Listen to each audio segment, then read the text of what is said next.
Kalma, baby kalma. Huwag mo naman akong bigyan ng dahilan para tabihan ka. Kalma, pwede ka bang kumalma?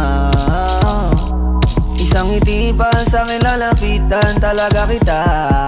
At habang tumatama yung vodka, mas lalo ka bang tumitindi. Huwag mo naman ang asa ng sobra, hindi ako makakaindi.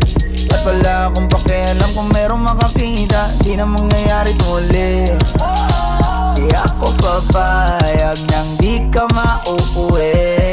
Pag nagpalagabog na si ate, sobrang swabe, ang salbahe. Tignan mo siya kung paano bumiling, para panlaban ang atake. At malakang na lang ang kailangan, tapos na kagad ang usapan. Man, I wanna see her booty go left cheek, right cheek.